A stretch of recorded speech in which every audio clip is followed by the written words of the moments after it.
네, 안녕하십니까. 저는 시민건강연구소에서 일하고 있는 김명희라고 합니다. 저는 예방의학을 전공한 의사고요. 주로 건강 불평등과 관련된 연구를 하고 있는 사람입니다.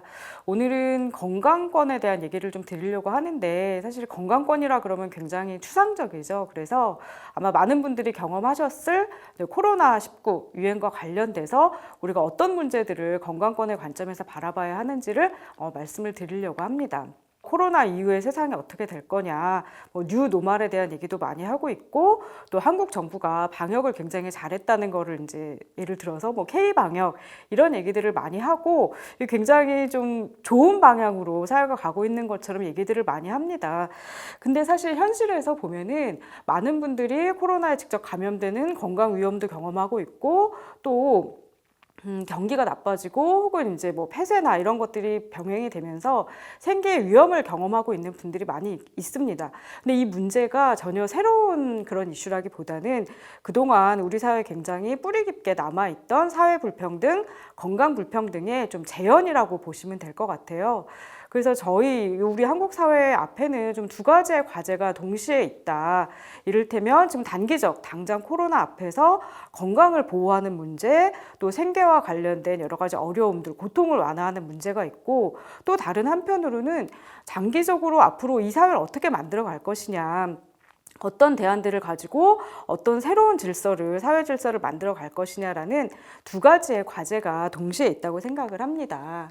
사실 오늘 이제 코로나를 들고 나온 거는 코로나가 유일한 문제는 아니지만 우리 인간 사회에서 건강 혹은 건강권과 관련된 얘기를 좀 구체적으로 나눠볼 수 있는 좋은 사례이기 때문에 이제 들고 온 건데요. 감염병이라는 거는 굉장히 여러 가지 특징들을 가지고 있지만 이제 핵심적인 것은 병원체, 인간, 그리고 환경이 상호작용해서 이제 문제가 생긴다는 겁니다. 이게 인간 스스로 인간만 잘한다고 되는 것도 아니고 병원체를 완벽하게 박멸하고 이런 것들은 사실 좀 불가능한 얘기인 거죠. 그러다 보니까 감염병을 관리하는 과정에서는 굉장히 불확실성도 크고 또 완벽하게 이것들을 통제하는 것도 불가능하고 그러다 보니 이 문제를 어떻게 같이 해결해 나갈 것이냐 이게 전문가 혹은 정치가 혼자서도 다 할 수 없는 문제거든요. 그래서 그런 측면에서 위험 소통 어떻게 이 문제를 같이 해나갈 건지 서로 소통하고 이야기하는 것이 굉장히 중요한 이슈가 되고 또 다른 한 가지는 이게 똑같은 감염병이라도 모든 사람이 똑같이 위험을 경험하는 것이 아니기 때문에 어떤 사회경제적인 취약성이라든지 생물학적인 취약성이 사람마다 다르고 그래서 이 문제를 어떻게 정의롭고 또 평등하고 형평하게 가져갈 것이냐라는 이슈를 동시에 제기하게 됩니다. 또 무엇보다도 이제 어려운 점이 감염병이 나 혼자 걸리고 마는 게 아니잖아요. 이제 타인에 대한 감염을 내가 가해자가 돼서 일으킬 수도 있고 또 다른 측면에서는 군집 면역, 집단 면역이라는 얘기 아마 들어보셨을 텐데 많은 사람들이 면역을 가지고 있으면은 나는 예방접종을 하지 않아도 보호를 받을 수가 있죠. 즉 이 얘기는 뭐냐면은 감염병을 관리하는 과정에서는 개인에 대한 접근뿐만이 아니라 사회적 접근이 필요하다. 그리고 개인과 사회를 어떻게 같이 보호할 것이냐. 이 보호를 하는 과정에서 나타나는 위험과 편익의 균형이 필요하다는 것들을 감염병 예방 관리가 보여주고 있습니다.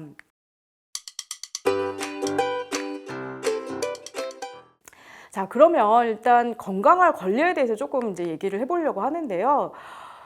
건강이 어떤 의미냐? 그럼 아마 다들 각자의 생각들을 가지고 계실 거라고 생각을 합니다. 예를 들면 질병에 걸리지 않으면 건강한 거다. 아니면 이제 장수를 하는 게 좋은 거다. 이런 생각들을 막 하실 텐데 아마 이 강의를 듣는 많은 분들이 요즘에는 장수면 다 무조건 행복한 거냐? 이런 생각에 동의하지 않는 분들도 많으실 거예요. 왜냐하면 이제 나이가 들고 올해는 살게 됐는데 건강하지 못한 상태로 살게 되거나 혹은 노년에 이제 여러 가지 가난이라든지 관계의 어려움 같은 것 때문에 실제 오래 사는 것만으로는 충분하지 않은 경우들을 우리가 이미 잘 알고 있습니다. 또 이제 건강이 무엇보다 중요하냐? 사람마다 좀 생각이 다릅니다. 어떤 사람은 건강이 세상에서 제일 중요하다고 생각하는 사람도 있지만 또 그렇지 않은 경우도 있고 또 우리가 주변에서 어떤 사람이 막 자기 건강을 너무 챙기고 그러면 되게 좀 밉상이라고 생각하는 경우들도 있죠. 야, 뭘 저렇게 오래 살려고 열심히 자기 것만 챙기냐 이런 얘기들을 할 만큼 건강에 대해서 생각하는 것들은 사람마다 굉장히 다릅니다. 근데 한 가지 분명한 건 있는 것 같아요. 뭐냐면은 만일 우리가 건강하지 않다면 어떤 일들이 벌어지냐. 예를 들면 나는 여행을 되게 좋아하고 나는 돈을 굉장히 많이 벌고 싶고 나는 가족들과 같이 보내는 게 굉장히 중요하다고 생각하는데 이런 걸 하려면 사실은 건강이 밑받침이 돼야 되는 경우들이 대부분입니다. 네, 그래서 건강에 대한 생각은 사람들마다 무척 다르겠지만 우리가 학술적으로는 보통 이제 두 가지로 나눠서 생각을 합니다.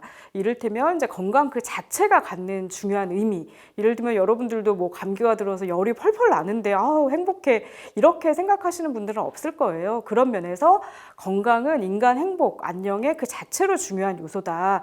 이걸 이제 내재적인 가치라고 얘기를 하고 또 다른 한편으로는 건강해야 중요하다고 생각하는 이제 다른 많은 일들을 할 수 있죠. 뭐 여행을 가든 가족들과 시간을 보내든 뭐 돈을 벌러 가든 그래서 이런 부분들을 이제 도구적 가치라고 얘기를 합니다.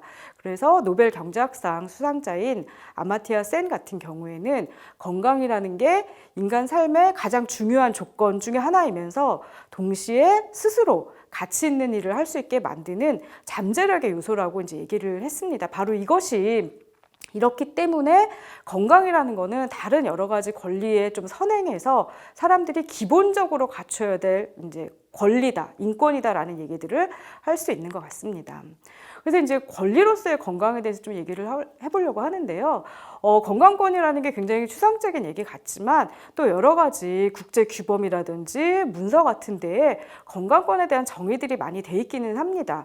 그래서 예를 들면 WHO 세계보건기구에서는 건강권을 이렇게 정의를 하고 있어요. 모든 사람이 도달 가능한 최고 수준의 신체적, 정신적 건강을 향유할 권리라고 이제 얘기를 하고 있고 이는 1946년에 세계보건기구가 처음 만들어질 때부터 이미 규정을 했었고 이런 것들이 조금 다듬어져서 48년에 세계인권선언에도 이 건강권에 대한 이야기들이 들어가 있습니다. 그러고 나서는 이제 오랜 기간 동안 그러면 이게 추상적인 권리인데 이걸 어떻게 보장할 것이냐에 대한 그런 국제사회의 논의를 거쳐서 66년에는 이런 네 가지는 반드시 보장되어야 되는 권리다라고 정의를 한 게 있습니다. 첫 번째로는 뭐 모성, 아동, 재생산 건강에 대한 권리, 두 번째로는 건강한 자연 환경과 작업장 환경에 대한 권리, 세 번째로는 질병 예방, 치료 관리에 대한 권리, 네 번째가 보건시설, 물품, 서비스에 대한 권리입니다. 우리 흔히 건강권이라고 하면 그냥 돈 걱정 없이 병원 갈 수 있으면 건강권이 보장되는 거 아니냐라고 생각하기 쉽지만 그거보다는 훨씬 폭넓은 개념이라는 거를 알 수가 있습니다. 자, 건강권은 좀 핵심 요소들로 우리가 구분해서 얘기를 할 수가 있는데요. 아까 지금 방금 말씀드린 것처럼 건강권이라는 게 단순히 병원을 맘대로 갈 수 있는 것만이 건강권이 아니고 건강권은 훨씬 더 포괄적인 권리를 의미합니다. 그러니까 우리가 건강한 삶으로 이끄는데 도움이 되는 여러 가지 요인들을 다 포함하고 있고 이런 것들을 우리가 좀 전문적인 용어로는 건강의 기저결정 요인이라고 이제 얘기를 합니다. 그래서 건강권의 첫 번째 핵심 요소는 자유의 요소예요. 근데 자유라는 게 굉장히 좀 추상적인 개념 같지만 건강권에 좀 한정해서 보자면 이런 두 가지를 흔히들 이제 제기를 합니다. 내가 동의하지 않은 의학적 처치로부터의 자유. 되게 어려운 말 같지만 예전에 예를 들면 한센병 환자분들이 본인이 원하지도 않았는데 불임 시술을 강제했다든지 원하지 않는 치료를 강제로 시술하는 이런 경우들이 이제 자유권을 침해하는 사례라고 볼 수가 있고요. 또 다른 한 가지는 고문이나 어떤 잔혹하고 비인간적이고 또 모욕적인 처치 혹은 처벌로부터의 자유 이런 것들을 피할 수 있는 권리도 건강권의 굉장히 중요한 요소다. 예를 들면 한국의 이 근대 사회에서도 사상범이나 어떤 정치적 자유를 주장한 사람들을 고문을 한다든지 아니면 지금 전 세계 많은 국가에서도 이런 일들이 벌어지고 있는데 이런 것들은 인간 자유에 대한 침해이면서 동시에 건강을 지킬 수 있는 건강할 권리를 침해하는 굉장히 위중한 사유라고 볼 수가 있습니다. 그 다음에 이제 또 한 가지 다른 이제 중요한 요소는 자격의 요소입니다. 그러니까 내가 무엇을 서비스를 받거나 어떤 그 보호를 받을 수 있는 자격에 대한 얘기인데요. 예를 들면 건강보장 시스템에 대한 권리, 그 다음에 예방과 치료와 질병 통제에 대한 권리, 필수 의약품에 대한 접근성, 모성, 아동, 재생산, 생식보건에 대한 이슈, 그다음에 여러 가지 기본 서비스에 대해서 평등하고 또 적절한 시간 안에 접근할 수 있는 것, 건강 관련 교육이나 정보를 제공받는 것, 그다음 또 중요한 거는 이런 건강과 관련된 중요한 의사 결정에서 시민들이 직접 참여할 수 있어야 된다는 것, 이런 것들을 제가 개인적으로 얘기하는 게 아니라 아까 얘기한 여러 가지 국제 규범이나 관련된 국가들 조약에서 이런 부분들이 건강권의 이제 핵심적인 요소라고 얘기를 하고 있습니다. 자, 그래서 우리가 이런 건강권에 대한 이제 얘기를 하면 조금 더 구체적으로 얘기를 했으면 좋겠다. 그래서 어떻게 하는 게 건강권을 보장하는 거냐라는 이제 질문들이 생기게 되죠. 그래서 우리가 몇 가지 원칙들을 이제 마련을 해놨어요. 우리가 건강권을 보장하고 있으려면 요런 원칙들이 지켜져야 된다. 그래서 첫 번째로는 가용성을 얘기를 합니다. 가용성은 뭔가 자원이 있다라는 얘기인 거죠. 그래서 이제 국가 수준으로 봤을 때 혹은 지역 수준으로 봤을 때 이게 잘 기능하는 공중보건, 보건의료 시설, 물품, 서비스, 프로그램들이 충분한 양으로 이용할 수 있어야 된다. 예를 들면 건강한 식품, 몸에 좋은 신선한 야채와 채소를 많이 섭취하라고 권고는 해놓고 막상 그런 물건들의 가격이 너무 비싸거나 우리 동네에 아예 그런 슈퍼마켓이 없어서 내가 사 먹을 수가 없다. 그렇다고 한다면 사실은 가용성 측면에서 이제 문제가 되는 거라고 할 수가 있겠죠. 근데 두 번째로 중요한 원칙은 접근성입니다. 접근성은 여러 가지 이슈들을 좀 포괄하고 있는데요. 첫 번째는 차별을 해서는 안 돼요. 그래서 이런 서비스나 물품이나 시설 같은 경우에 사람들이 차별 없이 접근 가능해야 된다. 특히 가난하거나 혹은 주변화돼 있거나 가장 취약한 사람들에게 차별적으로 이 서비스를 제공해서는 안 된다는 거고요. 두 번째로는 물리적 접근성입니다. 이게 도달할 수 있는 범위 안에 있어야 되는 거죠. 예를 들면 우리 지역에 응급의료 센터가 응급실을 가야 되는데 차를 타고 1시간 이상 나가야지만 있다든지, 아니면 임산부가 있는데, 현재 이제 한국에서 그런 일들이 많이 있죠. 임산부가 있는데 지역 근처에 아이를 분만할 수 있는 산부인과가 없어서 위급 상황에서 구급차를 타고 멀리까지 이동해야 된다. 이런 것들은 접근성에 대한 장애라고 볼 수가 있고요. 세 번째로는 경제적 접근성. 아마 이것들은 많이들 다 생각하고 계실 거예요. 돈이 없어서 제대로 치료를 못 받는다는 상황에 대해서는 이제 많이들 생각해 보셨을 것 같고, 또 중요한 것 중에 하나가 정보 접근성입니다. 건강 이슈와 관련된 정보와 의견을 요구하고 수렴하고 전달할 권리가 다 있어야 되는 거예요. 근데 최근에 이제 코로나 유행과 관련해서 정부가 브리핑을 할 때 아마 유심히 보신 분들은 옆에서 수어로 이런 정보들을 전달해 주는 거 보셨을 거예요. 근데 만약에 이런 서비스가 없다면 제대로 들을 수 없는 분들에는 이런 정보로부터 완전히 이제 배제가 되는 걸 거고, 마찬가지로 이주민들 같은 경우에도 아무리 중요한 감염 예방과 관련된 정보가 있다고 해도 그것들을 이해할 수 있는 방식으로 정보를 접근할 수 있는 방식으로 제공해 주지 않으면 사실 이런 분야의 건강권이 침해되는 거라고 볼 수가 있죠. 자, 그다음에 이제 수용성입니다. 이게 서비스를 그냥 제공하기만 한다고 해서 되는 것이 아니라 사람들이 받아들일 수 있는 형태로, 문화를 존중하고 인격을 존중하는 형태로, 또 의료 윤리를 존중하는 형태로 제공을 해야 된다는 거죠. 예를 들면 이제 이런 사례로 많이 나오는 것이 산부인과 서비스예요. 아마 많은 여성분들이 산부인과에 가면 좀 되게 당혹스러운 그런 이제 의자에 앉아서 진료를 받게 되는데, 이런 경우를 조금 더 세심하게 배려를 해주거나 아니면 이제 프라이버시를 보호할 수 있는 형태로 해주면 좋을 텐데, 이제 예를 들면 어떤 경우는 의사들이 굉장히 강압적으로 얘기하고 이거 잘 가려주지도 않고 아무렇지도 않게 되게 거슬리는 이야기들을 하고, 이런 경험들이 아마 한두 번씩은 다 있으셨을 거예요. 그리고 나는 잘 모르는 얘기인데 어려운 전문 용어를 써가지고 설명을 해서 도대체 이거 내가 판단을 하기 어려운 그런 경험들이 아마 조금씩은 다 있으셨을 겁니다. 그런 부분들은 우리가 건강권과 관련된 수용성 문제들을 제대로 이제 해결해 주지 않은 그런 상황이라고 볼 수가 있을 것 같고요. 그다음에 이제 마지막으로 원칙 중에 하나가 이제 질과 관련된 문제입니다. 아무리 우리가 접근성이 좋고 가용성이 있고 수용성이 좋다고 해도 일단은 질적으로 이게 어느 정도 갖춰진 서비스를 우리가 이용할 수 있어야 되겠죠. 예를 들면 의료 인력들이 그 분야에 되게 숙련돼 있고, 또 과학적으로 좀 승인된 서비스. 이제 예를 들면 전혀 과학적 근거도 없는데 이런 것들을 친절하게 제공하고 많이 값싸게 제공한다고 우리가 도움을 받는 건 아니잖아요. 그래서 이런 것들 것들을 관리하기 위해서 국가에서 여러 가지 규제도 만들어 놓고 이제 제도도 만들어 놨는데 이런 질과 관련된 요소들도 건강권을 보장하는 데 굉장히 핵심적인 원칙이라고 할 수가 있습니다. 자, 근데 이제 지금까지 말씀드린 것처럼 이게 건강권을 지킨다는 것이 어떤 보건의료 서비스만을 잘 제공해서 해결될 일이 아니라 여러 가지 다른 요소들이 사실은 같이 가야지 건강권을 보장할 수가 있고, 우리가 그래서 유엔의 여러 가지 인권 문서에서는 이거를 조금 어려운 용어로 불가분성, 상호의존성, 상호연관성이라고 얘기를 합니다. 뭐냐면은 다른 인권의 다른 요소들이 제대로 좀 보장이 되고 그래야 건강권도 사실은 보장을 받을 수 있다는 거고, 또 뒤집어서 얘기하면 건강권이 보장이 돼야 여러 다른 권리들도 또 같이 보장이 될 수 있다는 얘기인 거죠. 이를테면 식량에 대한 권리, 주거에 대한 권리, 노동의 권리, 교육, 아까 얘기했던 고문 금지, 프라이버시, 집회, 결사 이동의 자유, 이런 것들이 사실은 제대로 보장이 되어야 건강권도 보장이 될 수 있고, 또 반대로 건강권이 보장이 돼야 내가 노동권도 요구하고 교육권도 요구하고 이런 걸 할 수가 있겠죠. 그래서 이런 것들이 상호 연관되어 있다는 것들을 좀 잘 이해를 해주시면 좋겠습니다. 그래서 우리가 특별히 그래서 이런 부분들을 건강의 사회적 결정요인이라고 얘기를 해요.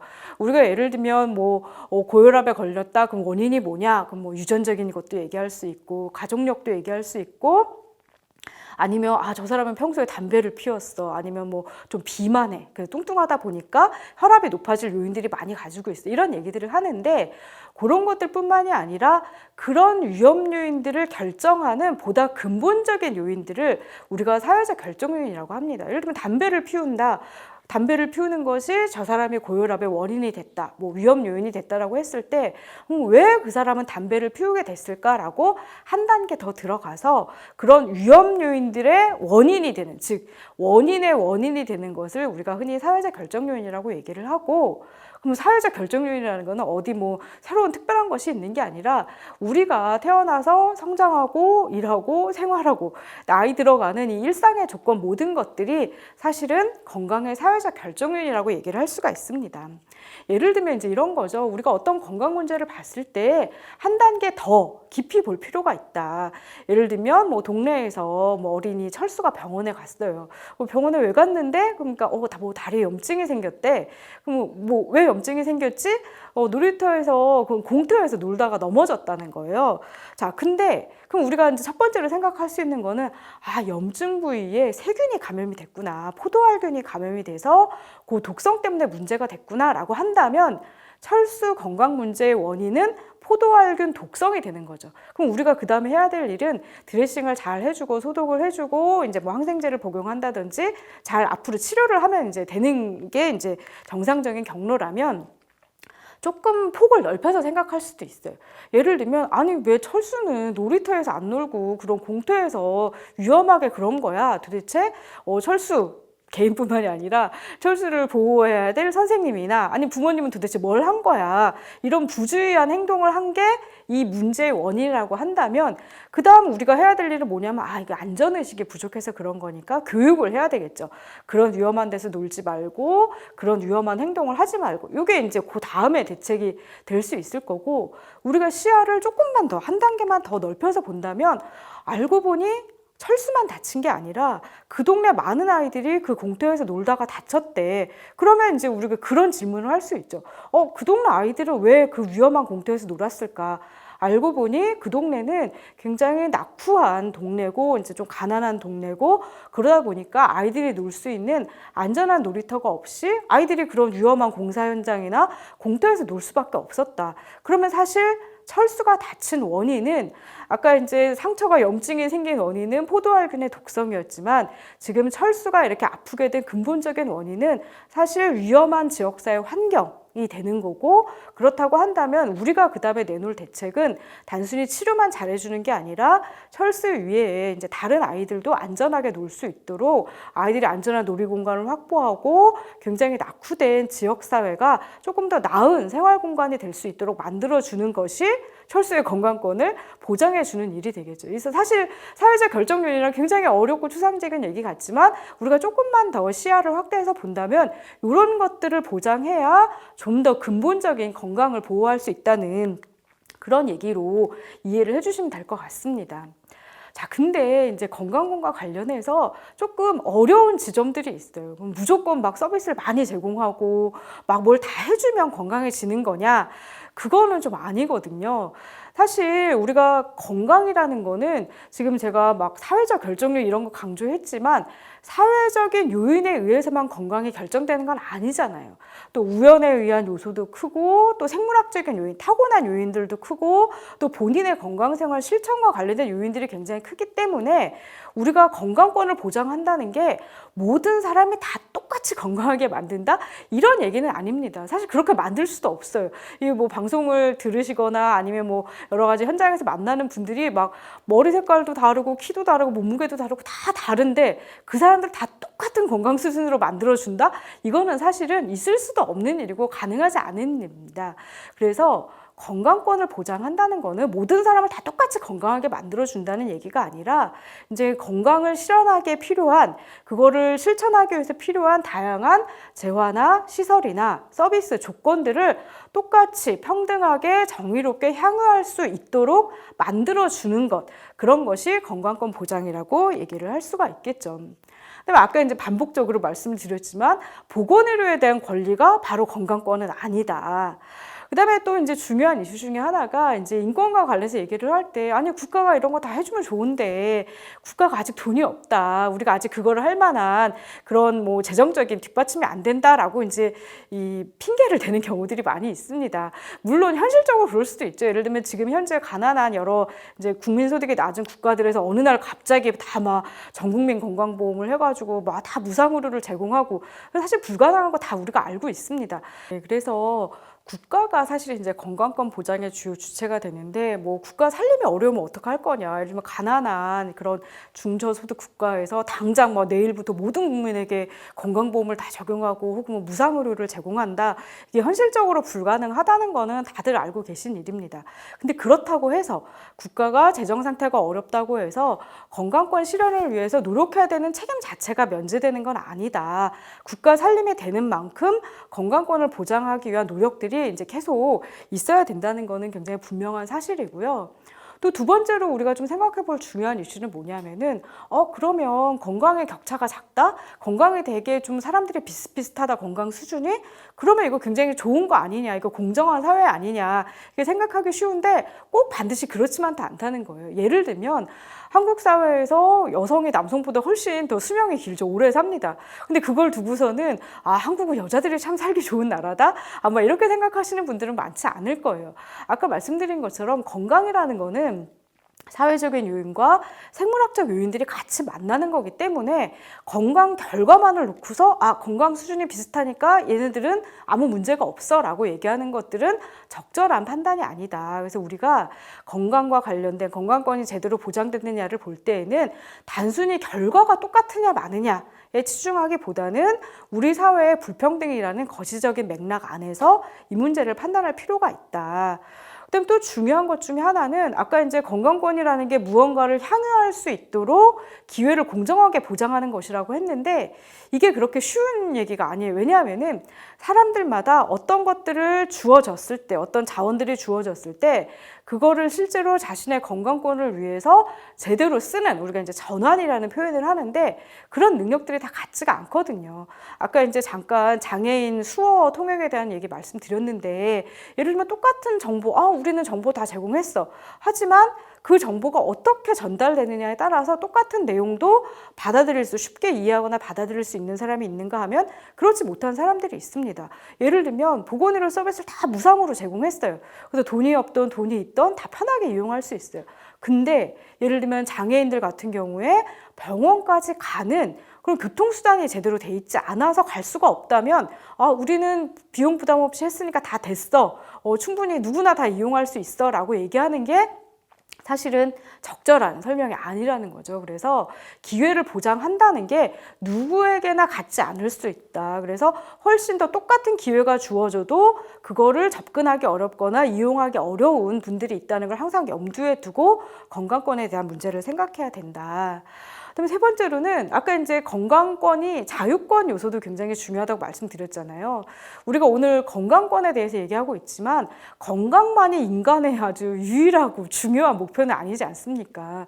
그래서 건강을 보장하는 방식도 민주적이고 자유를 보장할 수 있어야 된다. 예를 들면 이런 사례가 있죠. 이제 금연이라는 게 굉장히 좋다는 거 다들 아시잖아요. 담배를 끊으면 좋죠. 그리고 혼자 끊기도 굉장히 어렵고 이제 그러다 보니까 일부 기업들에서는 사원들에게 금연을 강제적으로 실시하는 경우들 사례들이 좀 있었습니다. 이를테면 뭐 사람들한테 동의도 받지 않고 불시에 소변 검사를 한다든지 아니면 점심시간 휴식 시간에 뭐 외부에 카페 같은 데 담배를 피우고 있는 직원들을 마치 무슨 경찰 수사하듯이 급습해서 담배 피우는 사람들을 적발해 낸다든지 사실 이거는 네 건강을 위해서 좋은 거야 라고 회사는 얘기할지 모르겠지만 아까 말씀드린 것처럼 건강권이라는 거는 어떤 무엇을 받을 수 있는 자격 플러스 본인의 자유로운 의사에 의해서 결정을 할 수 있는 자유권의 요소들을 포함하고 있기 때문에 이런 식의 강제적인 금연 조치는 사실은 건강을 위한다고는 하지만 건강권 보장에 바람직한 방식이라고는 볼 수가 없습니다. 또 이제 좀 사례가 있는데 이를테면 결핵 환자분들 중에서 결핵이라는 게 약을 잘 먹는 것도 굉장히 중요하지만 약을 잘 먹기 위해서는 영양이라든지 좀 안정된 환기가 잘 되는 주거 환경에서 사는 것도 굉장히 중요한 그런 요소죠. 그러다 보니까 이제 여러 지자체들에서 결핵 환자분들 특히 이제 뭐 주거가 불안정하거나 이런 가난하신 분들에게 주거 지원 사업을 시행을 한 적이 있었어요. 그래서 예를 들면 약을 드시는 동안에 이제 주거비를 보조를 해서 조금 더 안정된 공간에서 살고 식사도 할 수 있는 그런 지원들을 했었는데 문제는 이런 이제 좀 안타까운 사연들이 있었던 거예요. 예를 들면 그 주거비를 지원해 주기 위해서 이제 그 공공기관에서 이제 나가가지고 그 주거비를 이제 결제를 해주는 방식으로 했는데 근데 같은 고시원 원룸에 살고 있는 다른 주민이 보니까 결핵 환자를 지원하는 공공기관이 바깥에 차를 세워놓고 와 있더라. 그래서 이게 무슨 일이냐? 우리 고시원에 결핵 환자 살고 있는 게 아니냐? 누구냐? 나가라. 이런 이제 대자보를 붙이는 일이 실제로 있었던 거예요. 그래서 사실은 결핵 환자한테 도움을 주기 위해서 좋은 마음으로 했던 사업이지만 사실은 그 환자는 굉장히 불안에 떨면서 혹시 집에서 쫓겨나지는 않을까? 사람들이 내가 결핵 환자인 거를 알게 되면 어떡하나 이런 이제 불안에 떨게 된 거죠. 그래서 우리가 건강만을 위해서 모든 걸 다 버리고 건강만을 위해서 뭘 하겠다? 이거는 사실은 굉장히 건강권 보장이라는 측면에서는 바람직한 것은 아니다. 우리가 그 폭넓은 인간 안녕을 다 골고루 고려하면서 건강권 보장을 얘기해야 된다는 거를 좀 말씀드리고 싶습니다. 네, 이번에는 그러면 조금 더 구체적으로 코로나19와 관련해서 건강권 이슈를 한번 몇 가지 말씀을 드려보려고 합니다.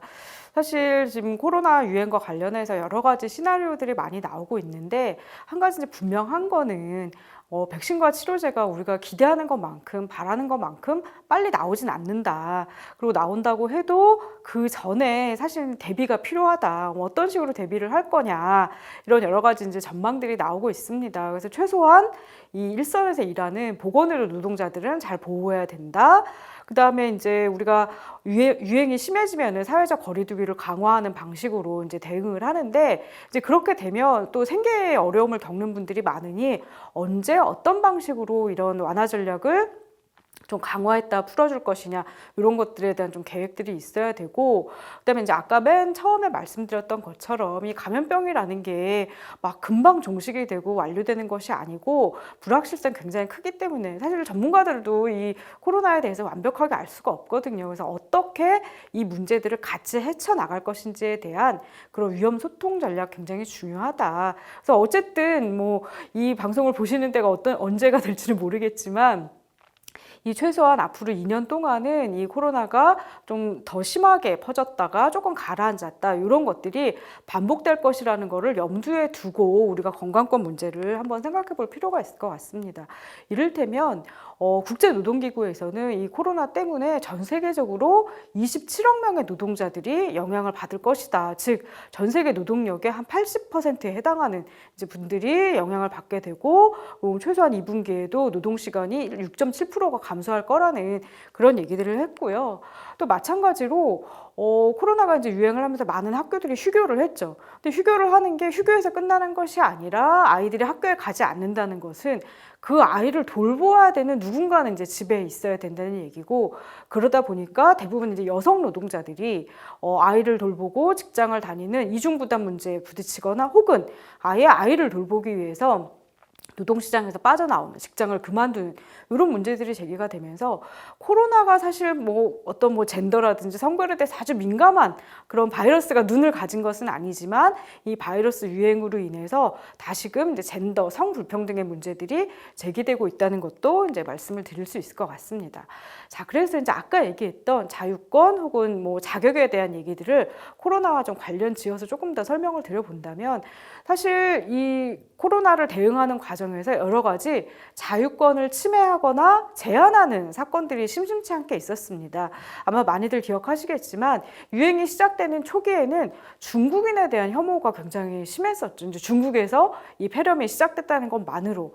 근데 우리가 처음에 그래서 한국 사회에서도 중국인을 입국 금지시켜야 된다, 혹은 중국인이나 교민들이 많이 살고 있는 그런 지역에 가가지고 위험이 전파된다, 이런 종류의 이제 언론 기사들이 막 쏟아지고 그랬는데, 또 아이러니한 것은 그런 움직임들이 있고 나서 얼마 되지 않아서 또 해외에서는, 특히 이제 유럽이나 북미 지역에서는 한국인들이 오히려 이제 공격의 대상이 되는, 사실 중국인인지 한국인인지 일본인인지 유럽이나 미국 사람들은 별로 중요하지가 않았던 거죠. 그냥 아시안의 얼굴을 가진 사람들이 바이러스의 마치 원흉인 것처럼, 한국 사람들 입장에서 굉장히 억울한 일이었지만 뒤집어서 생각해보면 사실 비슷한 거죠. 중국 사람들도 모든 중국 사람들이 무슨 바이러스의 원흉인 것이 아니었는데 중국인을 마치 한 무리인 것처럼 생각해서 중국인을 대해서 낙인과 혐오들을 가했고, 그게 조금 지나고 나니까 그다음에 지역에서, 이를테면 대구 지역에서 유행이 급속하게 퍼지면서 대구나 경북 지역에서 온 사람들은 병원 진료를 받지 않겠다,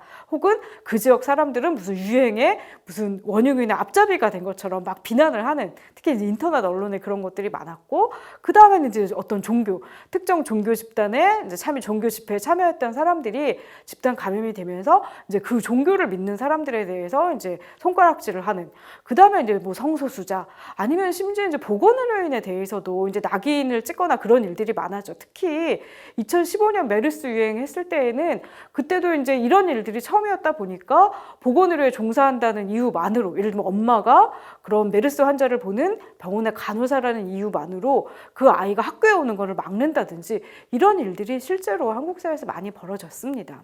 그다음 또 다른 이슈 중에 하나는, 우리가 지금 이제 동선을 공개를 하고 있죠. 우리가 동선을 공개하는 목적은 사실 그 위험이 전파될 수 있었던 코로나 바이러스에 혹시 감염될 수 있는 상황이 되는 특정 시간과 장소를 공개해서 본인들이 조심하던가 혹은 위험의 가능성이 크다면 가서 검사를 받게 하려고 동선을 공개하는 건데, 그럼 원래의 취지와는 조금 다르게 아주 스토리화된 형식으로 이 사람이 노래방에 몇 시에 갔고, 그 다음에 집에 가서 가족들과 무엇을 먹었고, 그 다음에 나와서 또 어느 모텔을 가고, 이런 것들이 좀 상세하게 동선이 공개가 되면서, 불필요하게 공개가 되면서 그 당사자들이 특히 이제 언론이나 인터넷 미디어, 소셜 미디어 상에서 상당한 비난을 받는 일들이 굉장히 여러 번 벌어졌습니다.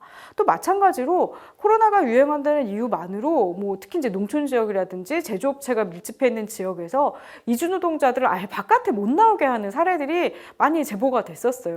사실 그 이주 노동자들이 고향에 다녀온 것도 아니고 어디 바이러스 위험이 창궐한 지역에 다녀오는 것이 아님에도 불구하고, 야, 니네 위험하니까 아예 바깥에 나오지 마, 이런 식의 이제 이동의 자유를 제한하는 사례들이 있었던 것은, 사실 우리가 건강권을 둘러싸고 아까 얘기했던 자유권의 보호라는 것이 얼마나 좀 쉽게 무너져 내릴 수 있는지를 보여준 그런 중요한 교훈적 사례라고 볼 수가 있습니다.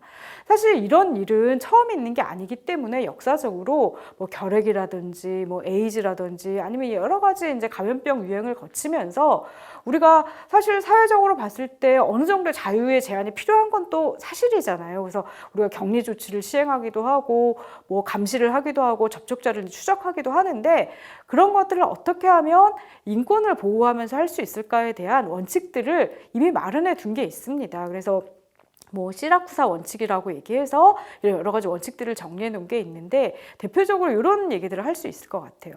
예를 들면 효과성의 원칙. 우리가 어떤 조치를 취할 때에는 이게 얼마나 효과적일 것인지, 그러니까 뭐 무섭다고 걱정된다고 무조건 사람들을 다 가두고 이러는 게 아니라 이런 조치들이 얼마나 효과적일 것인지 과학적인 근거를 가지고 좀 해야 된다. 두 번째로는 무차별적으로 제한을 하는 게 아니라 어떤 타당성에 인정된 표적화된 제한 조치를 해야 된다. 그 지역에 갔다는 이유만으로, 예를 들면 대구 사람이라는 이유만으로 무조건 우리 병원에 오면 안 돼, 우리 식당에 오면 안 돼, 이거는 바람직한 조치가 아니라는 거예요. 그리고 세 번째로는 격리나 검역을 우리가 이제 불가피하게 할 수밖에 없는데 그런 것을 할 때에도 가급적이면 안전하고 인간적인 환경에서 가장 덜 제한적인 방식으로 해야 된다. 그다음에 이제 호혜성의 원칙이 중요합니다. 뭐냐면은 우리가 접촉자분들, 아직 환자는 아닌데 혹시라도 감염의 위험이 있는 분들을 우리가 자가격리 2주 동안 이제 시행을 하죠. 근데 이렇게 하는 거는 그 당사자를 보호하는 것도 있지만 이분은 아직 환자는 아니거든요. 혹시라도 이분이 다른 사람들을 감염시킬까를 우려해서, 즉 그분 입장에서는, 자가격리를 하는 사람 입장에서는 나는 환자가 아닌데도 다른 사람을 보호하기 위해서 나의 자유를 2주 동안 유보하는 거거든요. 그럴 경우에는 생계를 보장한다든지 이런 종류의 공정한 대우가 있어야지, 본인은 하나도 얻을 것이 없는데 다른 사람을 보호하기 위해서 스스로를 이렇게 자가격리하는 건데 그 비난한다든지 아니면 아무런 그에 상응하는 대가를 제공하지 않는 것들은 사실은 인권 측면에서 맞지 않는 얘기다. 그다음에 이제 투명성도 굉장히 중요합니다. 이게 왜 이렇게 검역을 할 수밖에 없고 왜 자가격리할 수밖에 없는지, 이런 개인의 동선 정보를 왜 공개할 수밖에 없는지에 대해서 공정하고 투명한 그런 설명들이 이제 있어야 된다는 얘기고요. 근데 오명과 낙인을 좀 최소화할 수 있는 방식으로 해야 된다. 그렇게 하려면 당사자들의 의견들을 좀 들어봐야 되는 거죠. 이를테면 어느 지역을 뭐 집단적으로 코호트 격리를 한다 그랬을 때 과연 이런 것들이 가져올 불필요한 오명이나 낙인이나 이런 것들이 없을지에 대해서 의견들을 좀 청취해서 가장 그런 오명이나 낙인이 적은 방식으로 우리가 그런 조치들을 취해야 되고, 또 우리가 지금 이제 동선이라든지 이런 거 관련해 여러 정보들을 수집하고 있는데 이런 것들은 오직 공중보건 목적으로만 쓰일 수 있게, 그래서 프라이버시를 최대한 보호할 수 있는 방식으로 자료를 수집하고 또 관리해야 된다는 말씀을 드릴 수 있습니다. 그다음에 아까 이제 AAAQ 이제 기억들 하실 텐데 그런 여러 가지 건강권을 보장하기 위한 핵심 원칙들이 있었는데 이것도 한번 코로나에 적용해서 말씀을 드릴 수가 있을 것 같아요. 첫 번째로 이제 접근성과 가용성 이슈인데요. 진단과 치료에 대한 얘기인 거죠. 예를 들면 비용 부담 없이 진단받고 치료받을 수 있어야 된다. 아마 이제 뉴스를 보신 많은 분들이 미국에서 진단 비용이 너무 비싸서 혹은 건강보험을 가지고 있지 않아서, 내가 보험이 없기 때문에 비용이 너무 무서워서 아예 진단이나 치료를 엄두도 못 낸다는 얘기들을 많이 들어보셨을 거예요. 그에 비해서 한국에서는 건강보험에서 이런 것들을 제공하고 있기 때문에 상대적으로 비용 부담이 적게 코로나의 진단, 치료를 이제 받을 수 있게 된 거죠. 또 다른 이슈는 의료기관이 지리적으로 얼마나 가깝게 갈 수 있고 또 혹은 우리 지역에 병원들이 있느냐. 이건 사실은 한국에서는 의료기관 굉장히 많기 때문에 이런 것들이 문제가 안 될 것 같지만 현실에서는 사실 그렇지 않았습니다. 이를테면 아마 많이들 신문 기사에서 보셨겠지만 주로 코로나 진단이나 치료는 공공의료기관, 공공병원에서 많이 제공을 하고 있었죠. 근데 우리나라에서 공공병원이 차지하는 비율이, 공공병상이 차지하는 비율이 채 10% 정도밖에 되지 않아요. 그러다 보니까 주변에 병의원이 많기는 했지만 막상 코로나가 문제가 됐을 때에는 치료를 받거나 혹은 입원을 할 수 있는 병원이 사실은 많지가 않았어요. 자, 그런 측면에서 본다면 접근성과 가용성 이슈도 한국에서 여전히 앞으로 좀 달성하고 개선을 많이 해야 될 부분이라는 것들을 우리가 알 수 있고요. 또 접근성의 문제, 특히 이제 예방과 관련된 접근성도 중요한 이슈가 됩니다. 예를 들면 누구나 정보에 접근할 수 있는가? 아까 이제 수어 이제 통역 말씀드렸는데 장애인이 이런 정보에 쉽게 접근할 수 있는가? 혹은 이주민이 이런 정보에 쉽게 접근할 수 있는가? 혹은 스마트폰을 가지지 않은 사람도 이런 정보에 쉽게 접근할 수 있는가? 이런 문제들은 우리가 좀 한 번씩 생각해 봐야 되는 거고, 또 방역과 관련해서 이번에 가장 많이 얘기가 나왔던 게 아프면 쉬라는 거였죠. 아직 진단을 받기 전이라도 좀 몸이 안 좋거나 그러면 일단 하루 이틀 혹은 뭐 사나흘을 쉬면서 이게 코로나 같은지 아닌지를 좀 검토해봐라. 혹시 이게 코로나가 아니더라도 좀 쉬면서 이런 것들을 생각해 볼 수 있는 시간을 가져라라고 얘기를 했는데, 아마 이제 이 교육을 받으시는 많은 분들도 진단서도 없이 그냥 내가 아프면 한 사나흘 맘대로 쉴 수 있냐? 그렇지 않은 직장들이 사실 많습니다. 그래서 아프면 쉬어라라는 게 굉장히 중요한 방역의 원칙이었지만, 이런 아프면 쉴 수 있는 자유가 모든 사람에게 평등하게 제공되지 않았기 때문에 여러 가지 어려움들이 이제 많이 있었다는 거고, 마찬가지로 사회적 거리두기, 뭐 2m 이상 사회적 거리두기를 하고 사람 많은 곳에 가지 않고 이런 거 하면 좋은데, 그렇지 않은 분들도 많이 있었죠. 예를 들면 밀집된 공간에서 내가 일을 할 수밖에 없었던 경우, 아침에 이제 지하철 출퇴근을 해야 되는데 사람들이 엄청나게 많은데 뭐 사회적 거리두기 해야 되니까 나는 자가용 끌고 갈래, 이렇게 할 수 없는 분들도 사실 많이 있었단 말씀이에요. 그리고 예를 들면 가정을 방문해서 서비스를 제공해야 되는 분들, 사회적 거리두기 하고 싶지만 할 수가 없는 상황들, 이런 부분들이 모두에게 평등하지 않았다. 또 자가격리 상황도 마찬가지입니다. 예를 들면 집안이 굉장히 쾌적하고 뭐 생계 걱정이 없는 분들이야 자가격리를 하면서 별로 고민이 없으셨겠지만, 뭐 집이 굉장히 뭐 고시원에 굉장히 좁은 공간에 살고 있는 분들은 2주 동안 바깥에 나오지 말고 거기만 있으라는 얘기는 사실은 굉장히 어려운 이제 상황이 되는 거고, 또 마찬가지로 예를 들면 집에서 혼자 살고 있고 활동보조인의 도움을 받아 생활하고 있던 장애인 같은 경우에는 자가격리가 되면, 예를 들면 뭐 음식이라든지 이런 것들은 뭐 보건소에서 제공을 했다고는 하지만 본인이 혼자서 그걸 조리해서 먹거나 뭔가 생활을 하기 어려운데 그냥 자가격리가 됐다. 사실 자가격리가 누구를 일부러 차별하려고, 누구를 어렵게 하려고 만든 조치는 아니지만 본인들이 처한 상황에 따라서 이 상황을 헤쳐나가는 것이 모두에게 같진 않았다. 그다음에 또 이제 중요한 이슈는, 지금 현재는 사실 아주 유효한 백신이나 치료제가 개발되어 있지 않은 상태예요. 근데 만약에 뭐 내년에 혹은 뭐 1년 반 후에 2년 후에 아주 코로나에 효과적인 백신이나 치료제가 개발됐다고 했을 때 과연 누구나 이거를 공평하게 접근할 수 있을 것이냐, 이거는 한국 사회에만 적용된 얘기는 아닙니다. 예를 들면 뭐 미국에서 세계 최초로 백신이 개발됐다, 치료제가 개발됐다, 근데 미국 대통령이 이거는 미국인 먼저 써야 돼 라고 해서 다른 나라에 수출을 금지시켰다고 생각을 해보세요. 이건 상당히 어려운 문제죠. 이거는 예를 들면 우리나라에서 이제 마스크 부족이 한참 문제가 됐을 때 외국에 마스크를 수출하거나 혹은 심지어 가족들, 해외에 있는 가족들에게 마스크를 보내는 것마저도 굉장히 제한됐던 것들 아마 다 기억하고 계실 거예요. 자, 그런 경우를 본다면 우리가 과학기술을 누구나 공평하게 향유할 수 있어야 되는데, 이런 것들이 정치적인 이유 혹은 이윤과 관련돼서 사람들에게 적시에 평등하게 공급되지 못한다면 어떤 일들이 벌어질까, 이런 문제들은 우리가 지금부터 굉장히 고민을 해봐야 될 문제라고 생각을 합니다. 그 다음에 또 중요한 이슈들이 있죠. 우리가 코로나가 막 유행해서 굉장히 이것이 큰 사회 문제가 되고 있지만 코로나만 중요한 건강 문제는 아니잖아요. 예를 들면 내가 갑자기 다리를 다쳤고, 혹은 갑자기 내가 심장마비가 왔고, 혹은 이제 뭐 아이를 낳을 때가 가까워졌고, 이런 여러 가지 중요한 필수 의료 서비스들이 많이 있습니다. 근데 코로나 때문에 응급실이 폐쇄되거나 아니면 예약을 받아주지 않거나 이런 문제들을 실제로 많이 경험을 하고 있죠. 그 다음에 원래 건강이 안 좋아서, 예를 들면 내가 고혈압이나 당뇨 때문에 주기적으로 병의원을 방문해야 되는데 코로나 유행 때문에 환자를 받아두지 않는다든지, 아니면 사회적으로 뭐 예를 들면 이주민이라든지 뭐 노숙인이라든지 아니면 사회적 취약계층들은 이제 비싼 돈을 들여서 병원에 갈 수 없기 때문에 그동안에 주로 공공병원들을 많이 이용을 하셨어요. 근데 지금 상황에서는 공공병원들이 대개는 코로나를 전담해서 치료하는 병원이 되니까 주로 그동안 이런 것들을 이용하셨던 분들은 본인이 갈 수 있는 병원들이 이제 없어지게 된 거죠. 예전에 2015년대 메르스가 유행했을 때도 마찬가지였습니다.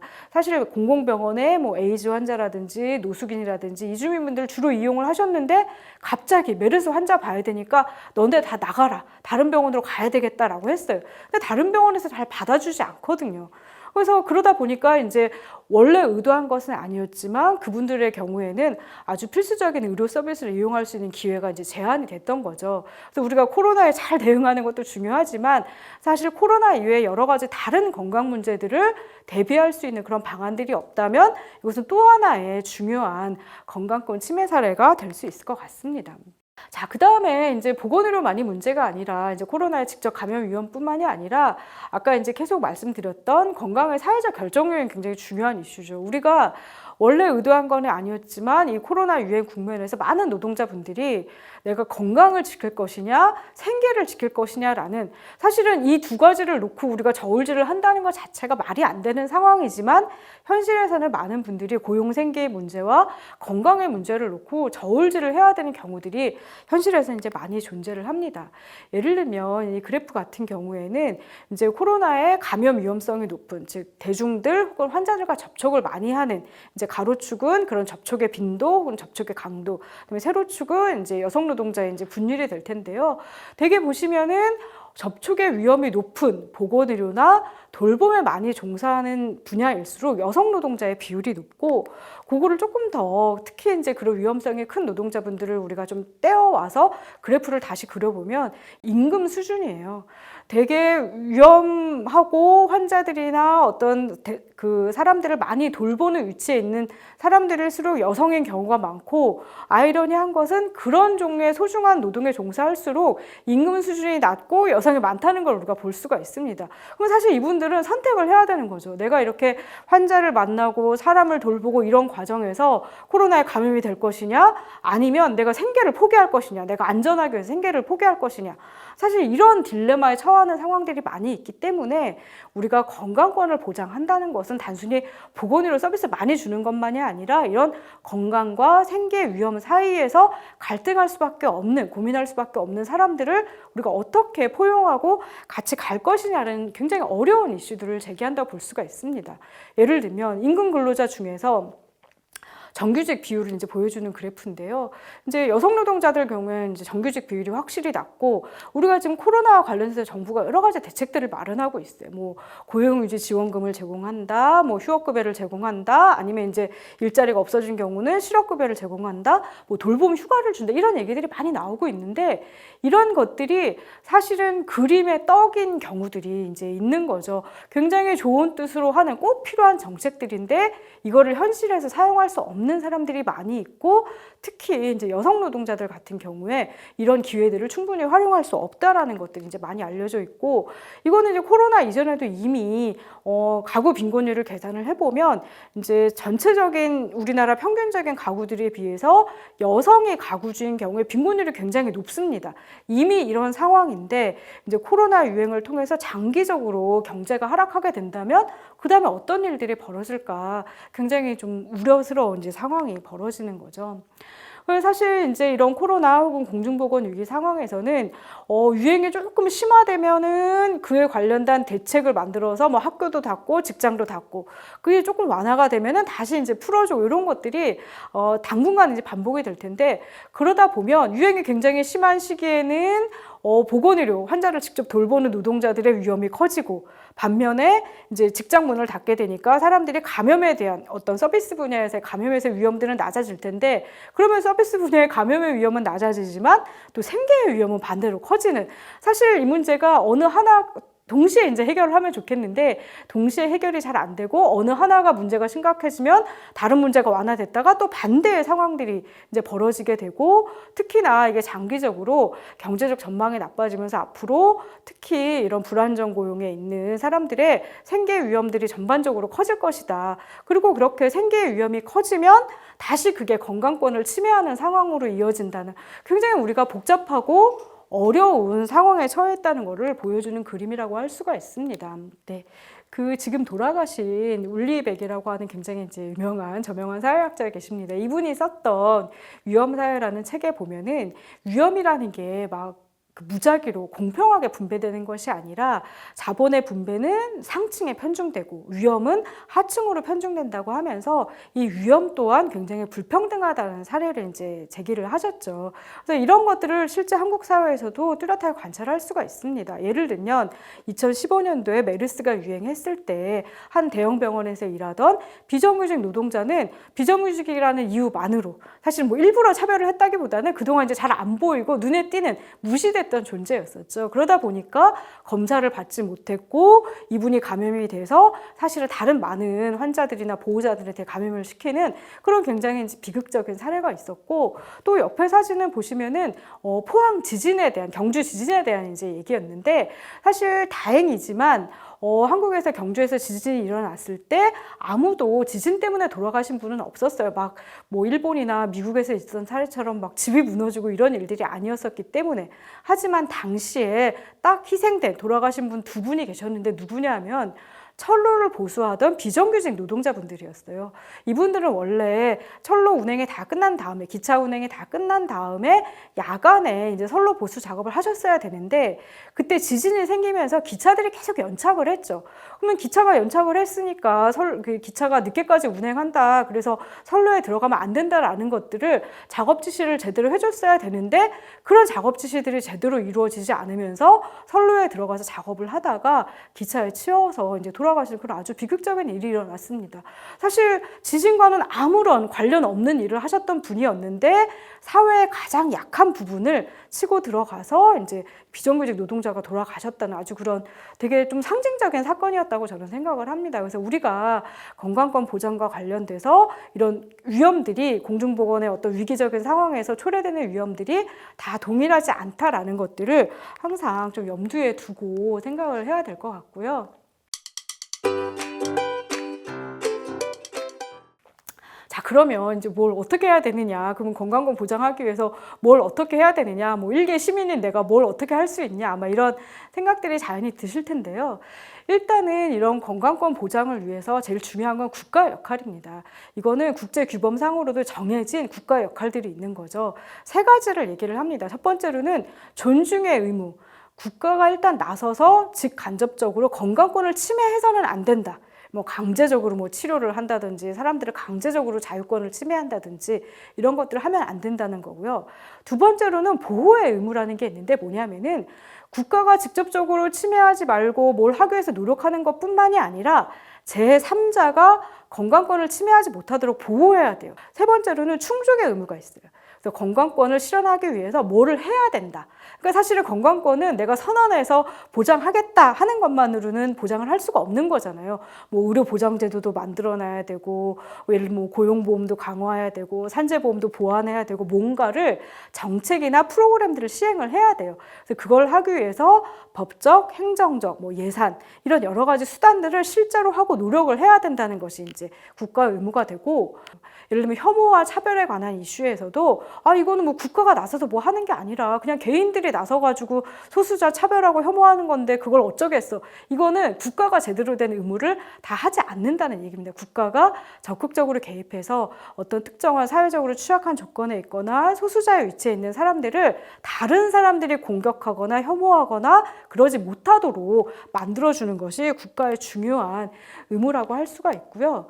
특히 이제 이번 코로나 유행처럼 이런 팬데믹 상황이 된다면 어떤 방식으로 이제 국가가 해야 되느냐? 아까 말씀드린 것처럼 위험의 불평등이 발생하지 않도록 불평등을 최소화할 수 있는 노력을 해야 되고, 그렇게 하려면 공공보건의료 체계 강화부터 시작해서 체계 전체의 공공성을 강화하는 그런 노력들을 이제 국가가 해야 되고, 특히 이게 지금 질병이냐 생계냐 이 두 가지에 갈등하는 많은 노동자들을 보호하기 위해서 근로 환경들을 개선하고 고용을 보호할 수 있는 방안들을 이제 마련을 해야 된다. 그리고 코로나뿐만이 아니라 다양한 건강 필요들, 돌봄이라든지 응급 필수 의료 서비스를 제공할 수 있는 것들을 국가가 이제 나서서 해야 되고, 특히 이 과정에서 아까 말씀드렸던 것처럼 여성 혹은 여러 가지 취약한 조건에 처한 홈리스, 이주민, 장애인, 빈곤층들에 대해서 국가가 굉장한 고심을 하고 이들을 보호할 수 있는 방안들을 이제 마련해야 된다는 것이 드릴 수 있는 말씀인 것 같고요. 사실 이 공중보건과 관련된 위기, 특히 이제 감염병과 관련된 위기라는 게 뭐 마치 이제 이것이 전시 상황인 것처럼 이번에는 뭐 상황이 특별하니까 잠깐 뭐 자유를 유보하자, 뭐 잠깐 이거를 사람들이 다 좀 권리를 내려놓자 이렇게 생각하기 쉬운데, 저는 그렇지 않다고 생각을 합니다. 사실 감염병이라는 거는 인류가 존재했던 이래 계속 존재해 왔고 앞으로도 계속 존재할 거기 때문에 감염병 유행이라는 이유만으로 팬데믹이라는 이유만으로 뭔가 자유를 위해하고 국가의 어떤 권위주의적인 접근을 옹호한다는 것은 결국은 우리가 앞으로도 민주주의나 자유와 법치를 영원히 포기한다는 소리에 이제 다름이 아니거든요. 그래서 역사적 경험으로 볼 때나 교훈으로 봤을 때 이런 공중보건 위기 대응, 팬데믹 대응도 이런 윤리, 정의, 공정성이라는 것들을 항상 염두에 두고 대응을 해야 된다는 것들을 이제 말씀을 드리고 싶고요. 네, 그럼 지금까지는 이제 국가가, 정부가 뭘 해야 되느냐 말씀드렸는데, 그럼 나 개인 시민으로서는 할 일이 없느냐? 왜 없겠습니까? 많이 있습니다. 시민들이 참여해야 실제로 이런 공중보건 위기를 같이 현명하게 그리고 공평하고 정의롭게 헤쳐나갈 수 있다고 생각을 합니다. 그래서 우리가 이런 것들을 시민들이 참여해서 무언가를 같이 하는 것들을 흔히 이제 거버넌스라고 얘기를 하죠. 뭐 용어는 굉장히 어렵지만 내용을 들여다보면 그렇게 어려운 일들이 아닙니다. 자, 거버넌스, 시민들이 참여해서 무언가를 같이 한다는 것은 여러 가지 장점이 있어요. 첫 번째로는 효과성입니다.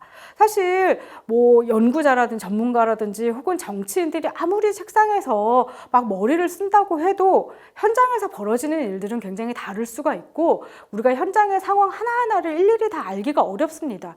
그런다고 했을 때에는 지역에 있는 주민들이나 혹은 노동자들이나 이런 현장에 대한 뭐 사회단체 활동가들이나 이런 사람들이 현장에 어떤 문제가 있고 이걸 어떻게 해야지 효과적으로 대응할 수 있고 이런 의견들을 적극적으로 피력해 줘야 그것들이 정책에 반영돼서 훨씬 효과적인 정책을 이룰 수가 있고요. 또 이걸 정부나 기업들을 시민들이 잘 감시해야 제대로 할 수 있고 또 그런 신뢰를 바탕으로 해야 정부와 기업들도 훨씬 더 시민들을 설득하고 함께 나갈 수 있는 그런 이제 길을 갈 수 있게 되는 거고요.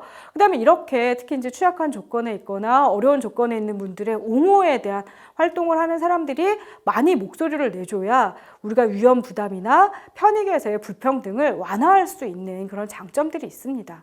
이런 걸 다 포함해서 사실 우리가 민주주의라는 게 어떤 완전체로서의 결과물이 아니잖아요. 그래서 이런 공공의 보건과 안전에 관심을 갖고 또 그런 정부들을 잘 이해하고 성공에 관심을 갖는 시민들이 많으면 많을수록 사실은 그 자체가 민주주의의 자산이고 국가를 위해서도 혹은 시민들 자신을 위해서도 이런 방식들이 굉장히 바람직하다는 이제 말씀을 드릴 수 있을 것 같고요. 자, 그런 측면에서 우리가 시민으로서 어떤 활동에 참여하고 또 나보다 어려운 처지에 있는 분들에 대해서 적극적으로 옹호의 목소리를 내주고 연대하는 것이 굉장히 중요하다고 볼 수가 있습니다. 몇 가지 사례를 가져와 봤는데요.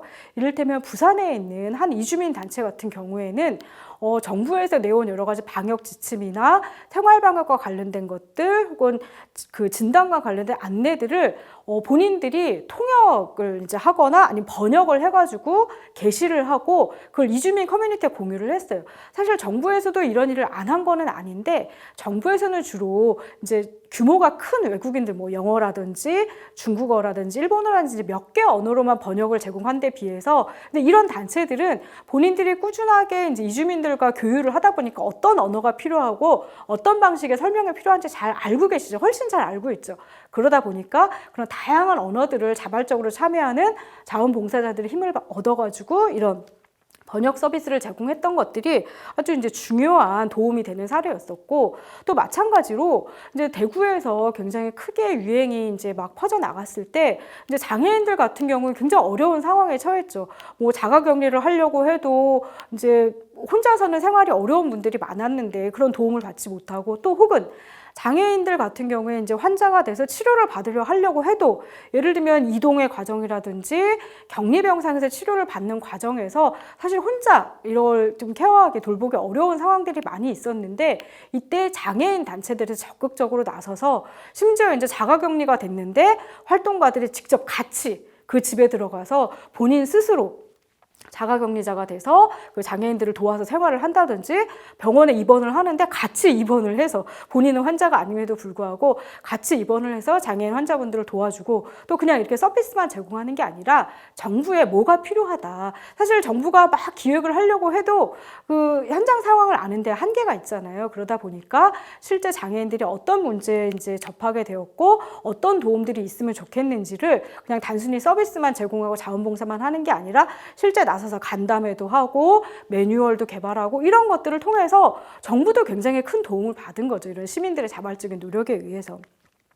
뿐만 아니라 이제 노동조합이나 노동자 인권을 옹호하는 그런 단체들에서도 현장의 노동자들이 어떤 문제가 있었는지를 다 이제 자료들을 수집해서 제보도 하고 정부에 어떤 개선안을 요구도 하고 이런 것들이 실제 우리가 코로나 유행과 관련된 정부의 대비책을 만드는데 커다란 실질적인 도움이 되었고 시민분들이 이런 것들에 이제 같이 참여를 해서 본인이 당사자가 되든 아니면 본인이 다른 분들의 권리 옹호자가 되든 이런 활동을 하는 것이 굉장히 중요하다는 걸 보여줬고요. 이거는 뿐만 아니라 한국 안에서뿐만 아니라 국제연대, 시민사회가 국제적으로 연대하는 것이 또 얼마나 중요한지를 보여준 사례인데 예를 들면 뭐 렘데시비르 이런 어려운 이름의 약들을 아마 뉴스에서 한 번씩은 들어보셨을 텐데 지금 코로나19와 관련해서 이제 유력한 치료제로 이제 나온 의약품이죠. 근데 이 의약품이 원래 이제 에볼라 치료를 위해서 개발된 의약품 중에 하나였는데 이거를 개발한 제약사에서 이제 사실 미국의 환자 수가 굉장히 좀 적었을 때 초기 유행 당시에 이거를 희귀 의약품으로 지정하려는 움직임이 있었어요. 근데 희귀 의약품으로 지정이 되면 정부로부터 이 권리를 인정을 받아서 약가를 독점적으로 상당 기간 7년 동안이나 이제 유지할 수 있는 그런 권리를 이제 정부로부터 부여받게 되는데 만약에 이게 코로나 유행이 전 세계적으로 확산되고 이게 정말 의미 있는 효과성 있는 치료제라고 한다면 이 제약회사 한 일개 기업이 굉장히 높은 가격을 불러서 독점적으로 이윤을 추구할 수 있는 그런 아주 위험한 이제 상황에 처해지게 됐던 거죠. 그래서 그 당시에 이거를 알게 된 국제 시민 사회들이 적극적으로 항의를 조직을 했어요. 그래서 막 서명 운동도 하고 언론 캠페인도 벌이고 해서 압력을 가해서 결국에는 이 회사가 그 요구들을 철회하게 만드는 이런 노력들이 사실 시민 개개인들이 굉장히 열심히 이 건강권을 보장하기 위해서도 나뿐만이 아니라 국제 시민 사회의 다른 시민들의 건강을 보호하기 위해서 할 수 있는 굉장히 좋은 이제 사례였다고 생각을 합니다. 네, 그래서 마무리를 이제 하려고 하는데요. 이제 코로나19라는 굉장히 위험한 상황들을 우리가 함께 경험하고 있는데 이 팬데믹에 저는 긍정적인 측면도 있다고 생각을 합니다. 일단 사회가 좀 변화해야 된다는 거에 대해서 아마 많은 분들이 공감하셨을 거예요. 이를테면 비정규직 노동자를 어떻게 대우해야 될 것이냐, 혹은 여성들이 많이 종사하는 돌봄 노동의 가치를 어떻게 재평가할 것이냐, 아니면 뭐 재난지원금이라든지 기본소득이라든지 혹은 뭐 고용보험이라든지 이런 사회보장과 관련된 좀 인식의 지평들이 좀 저는 넓어졌다고 생각을 합니다. 그래서 이런 긍정적인 측면들을 토대로 해서 앞으로 더 나은 사회, 특히 이제 공중보건 위기 대응과 관련돼서 건강권과 인권들을 조금 더 보호하고 더 증진시킬 수 있는 형태로 나아가는 그런 조금 좋은 기회로 바꾸는 게 우리의 이제 앞으로의 과제라고 생각을 하고 이 과정에서 이런 건강권에 대한 아주 충실한 인식, 아마 이제 오늘 공부를 하셨으니까 이런 충실한 인식을 토대로 해서 앞으로 국가에 대한 요구, 동료 시민에 대한 연대 이런 것들에 조금 더 나서주시면 좋겠다는 것이 저희 오늘 강의의 바람이었습니다. 네, 지금까지 강의를 들어주셔서 감사하고요. 혹시 앞으로 이 문제에 대해서 조금 더 관심이 있어서 내가 공부를 더 해보고 싶다 하는 분들은 여기 소개한 책들 뭐 건강할 권리 아니면 대한민국 건강불평등 보고서 아니면 이제 우리나라 한국인은 아니지만 건강 불평등과 관련된 세계적인 이제 석학인 마이클 마못 교수가 썼던 건강 격차 아니면 이제 제가 근무하는 시민건강연구소에서 펴낸 몸은 사회를 기록한다 이런 책들을 좀 읽어보시면 이 문제에 대해서 조금 더 고민을 하실 수 있을 것 같습니다. 네, 이걸로 강의를 마치겠습니다. 감사합니다.